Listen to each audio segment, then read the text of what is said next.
തന്നെയാണ്. കാരണം വളരെ പ്രധാനപ്പെട്ട നിരീക്ഷണങ്ങളാണ് കോടതിയുടെ ഭാഗത്ത് വന്നിരിക്കുന്നത്.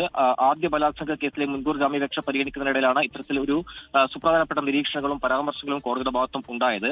എന്തായാലും നിലവിലത്തെ പരാമർശങ്ങളൊക്കെ തന്നെ രാഹുൽ മാങ്കൂട്ടത്തിന് അനുകൂലമായ ഒരു പരാമർശങ്ങളാണ്. അതിൽ പ്രധാനമായും പറഞ്ഞിരിക്കുന്ന ചില പരാമർശങ്ങൾ ഇത്തരത്തിലാണ്. പരാതിക്കാരിയുമായുള്ള പരസ്പര ബന്ധം ഉപസമ്മതപ്രകാരമുള്ള ബന്ധമാണെന്ന് തോന്നുന്ന ഇപ്പോൾ കോടതിയുടെ നിരീക്ഷണം. മാത്രമല്ല ഫോറൻസിക് റിപ്പോർട്ട് വായിച്ച ശേഷമാണ് ഇത്തരമൊരു പരാമർശം എന്നത് ഏറെ ശ്രദ്ധേയമാണ്. അതേസമയം തന്നെ നഗ്ന വീഡിയോ കൈവശം വെക്കുന്നത് അത് മറ്റൊരു കുറ്റകരമാണ് എന്നൊരു നിലയിലാണ് ഇപ്പോൾ കോടതിയുടെ പരാമർശം വന്നിരിക്കുന്നത്. നിയമപരമായി രാഹുലിന് പരസ്പര സമ്മതത്തുള്ള ബന്ധമാവാം, അത് അനുവദനീയമാണ്, ധാർമ്മികമായി അത് തെറ്റില്ല എന്നാണ് കോടതിയുടെ പരാമർശം വന്നിരിക്കുന്നത്. ബലം പ്രയോഗിച്ച് പീഡിപ്പിച്ചെന്ന് പരാതിക്കാരി പറയുന്നു.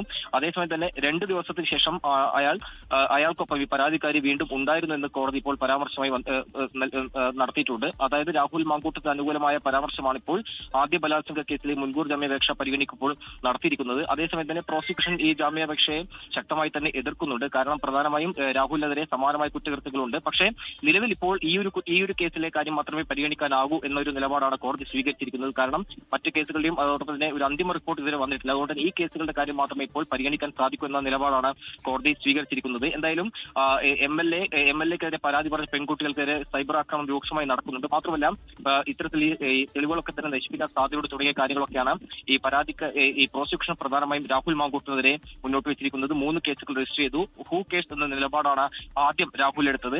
എല്ലാ കേസിലും ഒരു പൊതു സ്വഭാവമുണ്ടെന്ന് പ്രോസിക്യൂഷൻ ഈ വാദം മുന്നോട്ട് വയ്ക്കുന്നുണ്ട്. എന്തായാലും വാദം ഇപ്പോൾ തുടരുകയാണ്. ഇപ്പോഴത്തെ പരാമർശങ്ങളൊക്കെ തന്നെ രാഹുൽ മാങ്കൂട്ടത്തിന് അനുകൂലമായ ഒരു നിലയിലാണ് കോടതിയുടെ ഭാഗത്തും വന്നിരിക്കുന്നത്. എന്തായാലും ഒരു അന്തിമവിധി അല്പസമയത്തിനും തന്നെ ഉണ്ടാവുമെന്ന് പ്രതീക്ഷിക്കുന്നുണ്ട്. നേരത്തെ സൂചിപ്പിച്ചപ്പോൾ തന്നെ പ്രോസിക്യൂഷൻ ശക്തമായി തന്നെ എതിർക്കുകയാണ്. സൈബർ ആക്രമണവുമായി ബന്ധപ്പെട്ട് 36 കേസുകൾ രജിസ്റ്റർ ചെയ്തിട്ടുണ്ട്. രാഹുൽ എം എൽ എ എന്ന നിലയിൽ തന്നെ ഏറെ സ്വാധീനമുള്ള ആളാണ്. അതുകൊണ്ട് തന്നെ പരാതി നൽകാൻ പെൺകുട്ടികൾ അല്ലെങ്കിൽ മൊഴി നൽകാൻ പെൺകുട്ടികൾക്ക് ഭയമുണ്ട്. അതുകൊണ്ട് തന്നെ മൊഴി നൽകാൻ പെൺകുട്ടികൾ തയ്യാറാകുന്നില്ല എന്നാണ് പ്രോസിക്യൂഷൻ എന്തായാലും കോടതിയെ അറിയിച്ചിരിക്കുന്നത്. രാഹുലിന് വേണ്ടി ഹാജരായത് എസ് രാജീവ് എന്ന അഭിഭാഷകനാണ്. നിലവിൽ ഇപ്പോൾ വാദം തുടരുകയാണ്. എന്തായാലും ചില സുപ്രധാനപ്പെട്ട പരാമർശങ്ങളും നിരീക്ഷണങ്ങളും കോടതിയുടെ ഭാഗത്തും വന്നിട്ടുണ്ട്. അത് നേരത്തെ സൂചിപ്പിച്ചപ്പോൾ തന്നെ ഉഭയസമ്മത പ്രകാരമുള്ള ബന്ധമാണ്, അത് തെറ്റില്ല എന്ന നിലപാടാണ് കോടതിയുടെ ഭാഗത്തും വന്നിരിക്കുന്നത്. ധാർമ്മികമായി തെറ്റില്ല എന്ന് പറയുമ്പോൾ സ്വാഭാവികമായിട്ടും ഇത് വിശദമായ വാദം അതിന്റെ നിലയിലേക്ക് പോകുന്നുണ്ട്. അല്പസമയത്തിന് ഇതൊരു അന്തിമ ഉത്തരവ് കോടതിയുടെ ഭാഗത്തും ഉണ്ടാവുമെന്നാണ് പ്രതീക്ഷിക്കുന്നത്.